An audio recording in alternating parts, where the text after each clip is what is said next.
New Thought Media Network. We are a global broadcast network of positive music, media, and entertainment, inspiring humanity's evolution along the journey of enlightenment and creating a world of love, peace, empowerment, and prosperity for all. New Thought Media Network. Positively inspiring.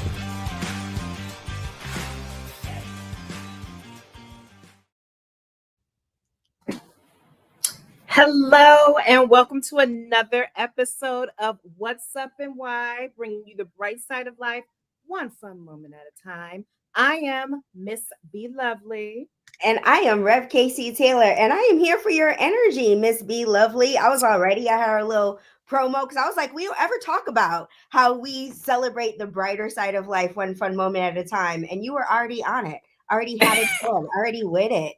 Happy Cousin's Day, cousin. Happy Cousin's Day. Happy Cousin's Day to all the cousins out there. I am so happy and honored to be co-hosting this show with my amazing cousin. Fun fact, we really didn't even get to know each other until after I graduated from high school. Because one, there was the age difference. Two, I was growing up in North Carolina. You was living in Chicago. But I feel like I've known you most of my life now at this point. And cousins are like the siblings that I never had. I love my cousins, and I'm just so thankful and grateful for not just you, but our whole family, how we all come together as cousins and support and ride for each other and just have a whole lot of fun and love. It is really cool. We had our Key West cousins trip. We had our big family trip in North Carolina. Actually, I didn't tell you, I got this necklace from a street vendor in North Carolina when I snuck out vegan food. Okay. Yeah. Okay, this is a really, really big stone. Okay, can we get into the details? What's this? It's a clear quartz. I cannot tell you. I'm not a big crystal person, but it was $10, and it was one of those kind of natural play. It was a literal table on the street with the brother with the long locks who had the natural shea butters. And this was I think they were maybe 2 for $20. I don't know. It was some kind of 2 for deal. And I was like, my wife would probably want one of these. It had, one of the crystals had some kind of, how they say this kind of energy. And I thought she might really like this. And I'm like, because it's 2 for something, let me get this. But I'm not a huge crystal person, but this definitely did call to me today. Yeah. Well, I wish that I could really know the whole nuances. Our cousin Ashley is really into, the crystals and everything and what they represent. And my mom is too. She wears a lot of it, the rings. She has all around her house and everything. And I see a lot of people online talking about how Mercury is in retrograde right now and how life is just feeling like it's tossing them around. And I'm not picking up any of that. Even if people are saying Mercury is in retrograde, in my mind, I just say, you know what? The best things are happening to me. The best is going to come to me. I'm only claiming positivity. I'm not claiming any type of negativity or mess because I just have my belief system is you are what you attract. So if you think it, you're going to attract that. So even if folks are saying Mercury is in retrograde, it's not bothering me because I am protected and I am well and I'm putting out positive energy. I expect positive energy back to me. I hear that. I'm in the same boat, in regards of what I've been learning, what I've been doing. I think we talked about this a couple of months ago when we've been asking how you be. What I've been saying is that I feel like I'm in alignment. And what that has meant is that every barrier that I come across, I recognize that barrier is an invitation to do something else. Maybe it's a barrier to take a break. Let me give you an example. I don't know if we talked about this on the show, but I have been dealing with misappropriated funds at our spiritual center. And I signed up for a payroll company and I've had all kinds of problems. The free trial is supposed to end in a minute. I still don't have payroll set up. And this morning I was like, I can think of a payroll company off the top of my head that charges way less than this. And I'm likely to be able to figure this out. So I got on the phone today, got us signed up for a brand new payroll and not even going to mess with this company that costs too much money. So I just get this recognition of, I can be like, oh, this isn't working out, or recognize it as an invitation to save some money and do something different. This place also had a 6-month free trial on top of it. So, I'm saving all this money both on monthly fees, and then I get 6 months free. Like, it was a no-brainer. And if I didn't have these problems, I would have never gone in this direction. Mm-hmm. Yeah, I had a similar situation. Was it last week? Yeah, last week I was moved to the new place, loving it, but it was a nightmare getting here. Like anything that could have gone wrong the day of the move, it did. The movers showed up with a van. I had no idea how they was going to move my entire place with the van, and I was freaking out. But I was like, you know what? Instead of getting mad and freaking out, I'm going to take me a chill pill. And that's literally what I did. I took some edibles because I said, you know what? All of this, it warrants an edible. And when I did that, like I started doing some meditation, some deep breathing. And I thought, okay, what is the goal that you're trying to do here? You're going to have this amazing place. You're going to have this smooth move, even though I don't know how it's going to go. And lo and behold, I changed my mindset, and the rest of the day, it went off without a hitch. So there's definitely power in, despite your situation, try to think about, okay, how can I get this to work in my favor? I'm not going to be a victim of my circumstances. I'm going to work this situation to work for me. I hear that. I'm a fan. You know I who am. else I'm a fan of? Who, Wait, who did are I you cut you a fan off? of? Who else are you a fan of, Be Lovely? The Songbird Supreme, who just announced her 16th album that's coming out this fall. I'm super, super excited for this because this is my first time, being a full-fledged lamb during an album rollout because I wasn't a lamb during the Caution era. And I'm just so excited for people, first of all, to finally put some respect on Mariah's name because folks be saying, oh, she's frozen over until Christmas. We have her thawed out all year round. Yes, yes, yes. I am here for it all, which is also the name of the album itself. And that's just one of my favorite things to say. I love that I say I'm here for it. I don't say I'm here for it all the time. I generally say I'm here for it. But you know what we talked about, this whole concept of Mercury being in retrograde and learning how to roll with it. To me, what it means to be here for it all is to recognize that everything that is going the way that we wouldn't want it to go, that everything that's not going in the way that is the most comfortable or that we would have liked might be an invitation to take a chill pill, an edible, calm down, go somewhere else, might be an invitation to switch to a different company that might be cheaper for you in the long run, whatever it is. Having that mentality of being here for it all. And yet, clearly I'm an OG Mariah fan since I was 9 years old. I'm 44 years old today. And been rocking for Mariah since I was 9 when the Vision of Love single came out, before her first album was even there. So I'm grateful for all of the ways that Mariah's music has supported me in my adulthood and beyond, and helped me develop this mentality of being here for it all. I'm sure she had a lot to do with that. Yeah, you make a really good point about the title being here for it all and paralleling that with your life and how even when, circumstances that aren't favorable or something that you want to happen is happening, it's like, okay, I don't know what is happening here, but I'm going to be here for it all because everything is going to work out for, the best possible outcome for my life. I know recently I've just been in a place where it's like, okay, I don't know what's going to be happening next. I don't know, what's on the other side for me, but I'm going to be here for it all. Like I've been doing a lot of prayer and just asking God, just reveal to me what it is that I need to do, show me and introduce me to the right people, reveal to me the path that I need to take, the next steps I need to take. But I'm not going to be afraid. I'm not going to be worried. I'm not anxious. I'm going to welcome what comes. And if there's something that comes that I don't really like, I'm going to make that situation work for me and turn it around and make it be, something good. Beautiful. I am here for it all. Yeah. Something that I was not here for at the start of this week, the world learned the tragic news that actor Malcolm Jamal Warner had died while on vacation in Costa Rica. He's famously known for playing Theodore Huxtable on The Cosby Show. He had a show with Eddie Griffin, Malcolm and Eddie. One thing I didn't know was that he had won a Grammy award for a jazz album. I didn't even know that he was a musician and he did spoken word as well. So he was a very, very talented, multifaceted man. And even though I didn't know him, oh, thank you, producer Clarissa, for the picture. Even though I never knew him personally, growing up watching the Cosby Show, he felt like a big brother to me watching that show. What really struck me is that concept of dying while you're on vacation with your family. Yeah. I know a guy, actually, I know him from a podcast. The podcast is called On the Page, a producer from the On the Page podcast.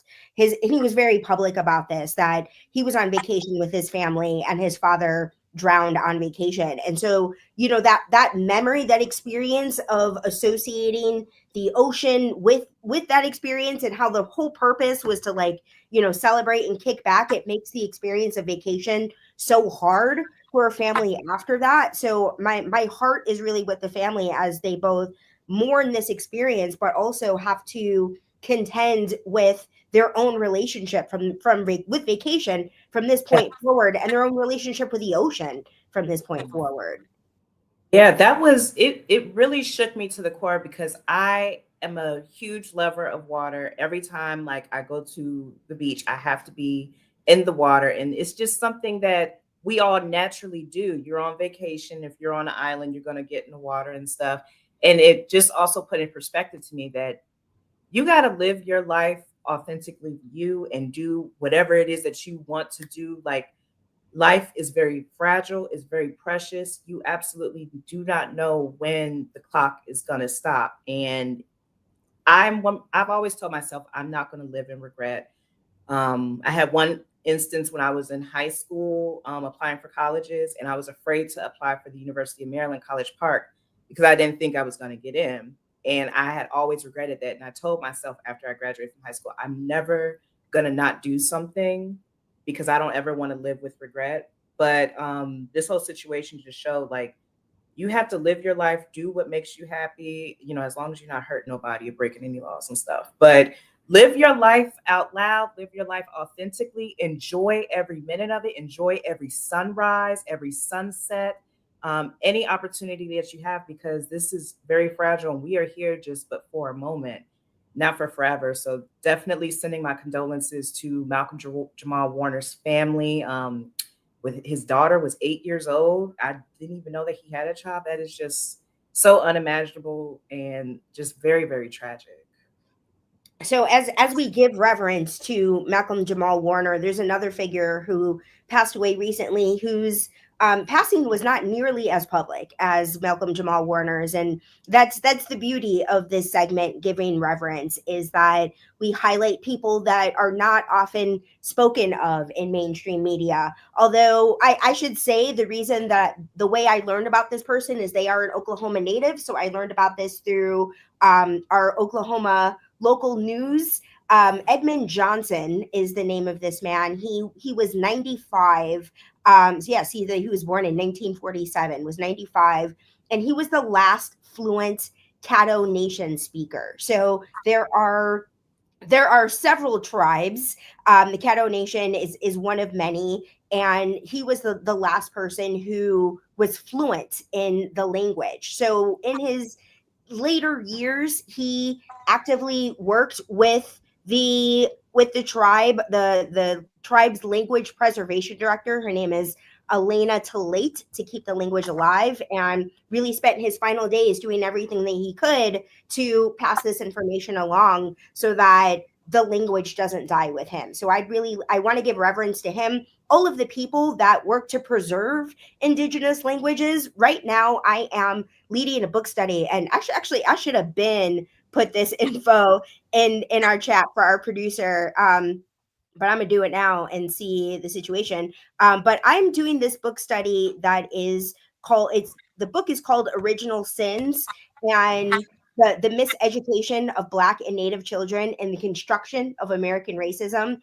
And it talks about how the school system itself was designed intentionally to erase Native voices, to see Native people as people in the past, and be lovely. You let me know if you had this experience when you were a child, when you went to when you were in school, when you learned about Native people. Did you learn about contemporary Native culture, or did you learn about natives from the 1800 of the teepees and the wigwams and the dioramas, and everything in the museums were about how Native people lived in the 1800s as if they don't exist anymore? And that was intentional. The school system intentionally, because they were not able to, through the Indian boarding schools, were not able to get Native indigenous people to assimilate to whiteness, that the school system was designed to teach American children as if they don't exist, and erase them so that we don't even think of them as a culture. So the fact that indigenous people have to fight against the fact that our country is still designed in a way to erase their existence, I just have to give reverence for that effort. And the link that our producer put up in the chat is where you can register for the book study if you're interested in joining us. Yeah, that's really important, especially in American society today, because we are currently seeing the erasure of a lot of cultures that are basically not white. For example, taking away advanced placement African American history classes from courses, and removing the names of African American people from certain places in cities with like statues and everything. And something that really came to a head to me for me this week. I'm currently reading Matriarch. Oh, it's blurry. Can you see it? Yeah. Well, can't see it. Matriarch by Tina Knowles, Beyonce's mom. Amazing book, but she talks about how a form of racism is erasing the sense of identity of the oppressed so that you can assimilate to the oppressor's culture. And in the beginning days of Destiny's Child, that's the group that Beyonce was in before she became a solo act. They were signed to Columbia, which is a subsidiary of Sony Records, and Sony Records had multiple talks with because Beyonce's dad was the manager and her mom was the stylist for the group. And Beyonce's mom, she was very pro-black with the work that she would create. Like they would try to make their image to be a little bit more like Motown, because the girls studied Motown for their work and stuff. But Sony had kept telling them, like, we don't think that your work is going to transcend with white audiences because it's too black, it's too bold, it's not going to be digestible, and they're not going to understand it. They're not going to have not going to know how to take it. So they would tell Tina to, like, Miss Tina, to stop giving them big hair, stop giving them all these big bold colors. In this recent chapter that I'm reading, she was at a Vanity Fair shoot, and R&B singer Maxwell, he's very well known for his beautiful curly natural hair, but the photographers thought that big hair, black hair was distracting in the shoot, and they made him put a hat on. And something that Miss Tina had really stressed, not only to Maxwell, but the girls for Destiny's Child, is don't let anybody erase who you are, what makes you you, because that is your identity. If you don't have your identity, you don't have a compass, you don't have a sense of self. And it's not right for anybody to say, what makes you uniquely you is wrong. Who cares if you're not going to be liked or digestible for, one particular group of people? There's going to be a whole nother group of people who are going to accept you, love you, and even see themselves in your authenticity. And this was just a reminder to me to be authentically yourself. Growing up in the South, my parents, they had taught my brother basically like how to assimilate. You have to, get along to survive and, have less problems and stuff in your life. But when you do that, you lose your sense of self. And it took me years to get out of that mindset and be like, I'm going to be authentically me. I'm going to, celebrate what makes me me. I'm going to celebrate my history. I'm going to celebrate my past, because those are strengths. And that's what makes up, my unique identity. So I implore anybody, be your authentic self. Do not care about the opinions of other people. Do not care if you don't fit in. you will find your tribe and you will inspire and encourage a whole plethora of people by being your authentic self. But you rob the world by hiding who you are and by not, embracing your uniqueness. I appreciate you saying all that, and I'm right there with you. We were raised in the same sense of family values, and something that I came to an understanding about is that our parents and their parents didn't have the freedom to be unique. That this country has changed and shifted in a way that expectation of Black folks staying in our place is no longer there. And though obviously there are some people who still feel that way and make laws and legislation and change things and that align with their understanding and their way of thinking, that in general there are enough people that have done their own work to recognize how they are complicit in treating Black people as staying in their place and complicit in the erasure of Native voices, that I've noticed that shift in mainstream culture to be more accommodating and accepting has really been supportive of me fully living my life of freedom. I get to, as the senior minister of United Life Center for Spiritual Living, I get to show up every Sunday and be who I am. And the community expects this of me. They expect me to be authentic. So it's really a beautiful thing to be able to be who I am and experience unconditional love and acceptance. I have a question. So, as a non-binary, queer individual, we're living in an era where, where it's not taboo to, celebrate your queerness anymore. And like, there's a positive spotlight now on that. Like, like, I guess, what am I trying to say? Like, what are your thoughts and stuff? Like, how do you feel to be like, living in this era where you don't have to like hide who you are or hold back or anything. You can be 100%, authentically yourself. Yeah, thank you so much for asking. I do want to clarify. I don't identify as non-binary. I identify as gender non-conforming, which is why I was resistant.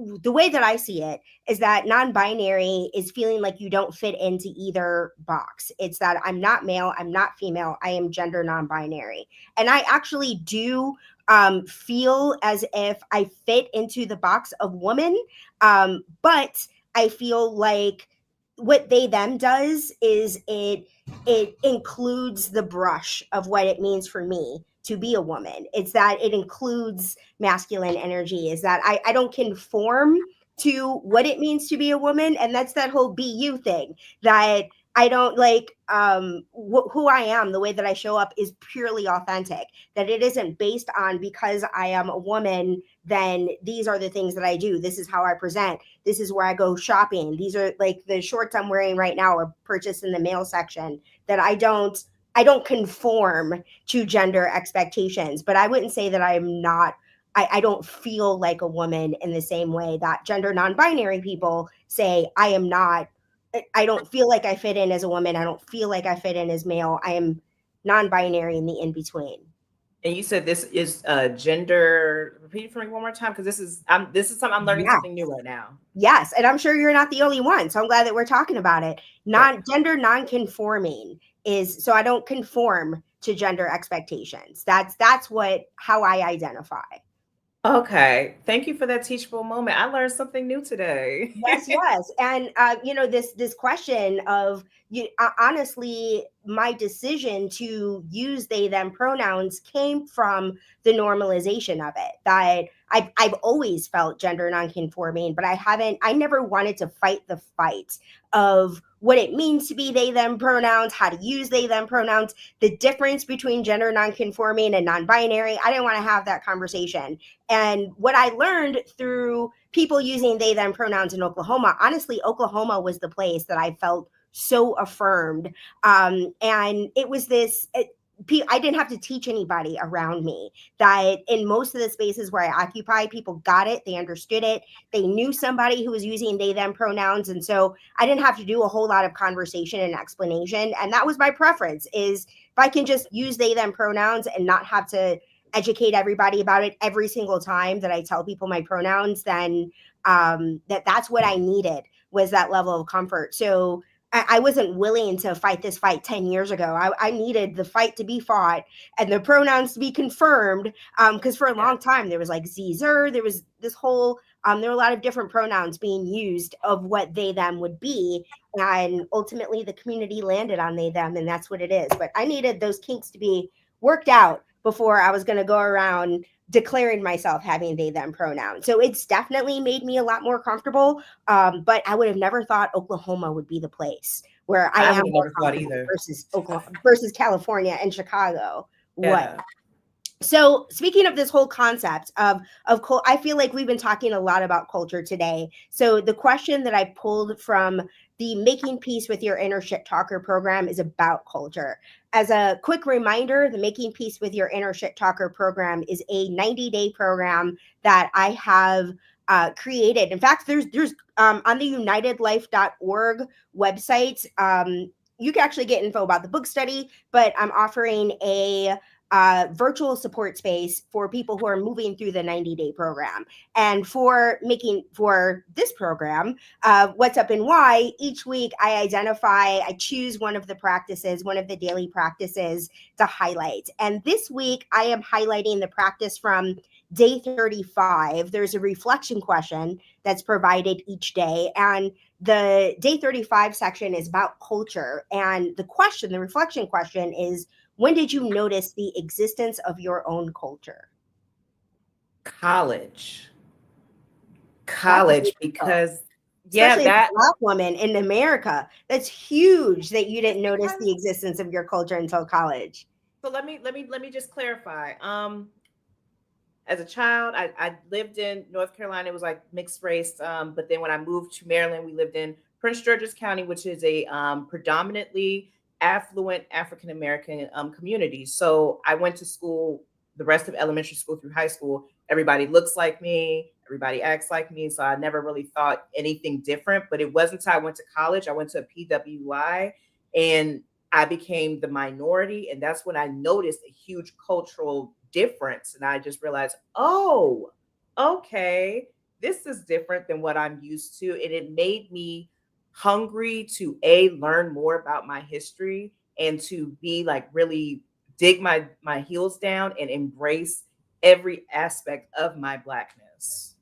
I appreciate you saying that. And it's so beautiful that you managed to get that far as a Black woman. That I grew up in predominantly white spaces in general, but being mixed race added an extra level of complexity, namely because I didn't know really any other mixed race people. This is why I was such a Mariah fan as a child, because she was the only person that I'd heard about. And she was so open about her experience, and her experience really reflected my own. But really in those so I think that experience of being mixed race was such a stark difference from everybody around me. I wouldn't have gone as far to say that I recognize my own culture, but I grew up in a household where we practiced Jewish and Christian holidays, and I still don't know people like that. Nobody else is like me and my family did that too. Like, I've met people, but like I don't really roll with people. Generally, like that experience all by itself. So my experience of just being an American was outside of the box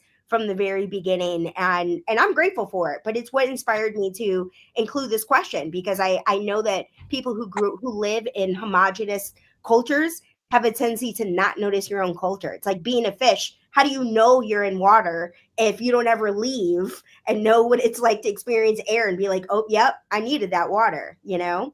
That's a good question to leave people on. When did you notice the existence of your own culture? Embrace that. And then also, do a little research and learn something about something that's different than you, because I feel like that's what keeps us, keeps us expanding, keeps us growing, and keeps us becoming better individuals. Beautiful. That's incredible advice. Are you ready for me to pray us out? Does that feel good for you, Be Lovely? I am, but I just want to end on one note. Live your life being your authentic self. Don't let anyone dim your light. And also remember, we are here for just a moment. So enjoy and embrace every single minute that you have while you're here.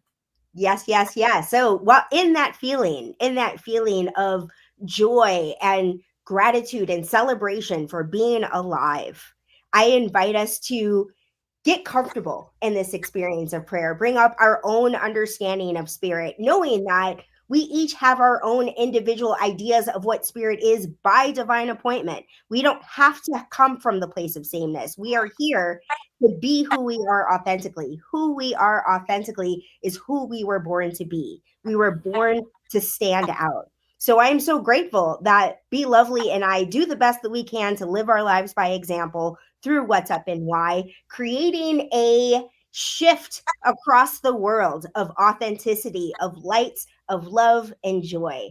And in gratitude, I invite us to affirm this prayer however we are most comfortable. I choose to close by saying, and so it is. Amen. Thank you for that prayer. And thank you to our viewers for tuning in for another episode of What's Up and Why, bringing you the bright side of life, one fun moment at a time. We'll be back here again next week. I'm Miss Be Lovely. And I'm Reverend Casey Taylor. Have the best day ever.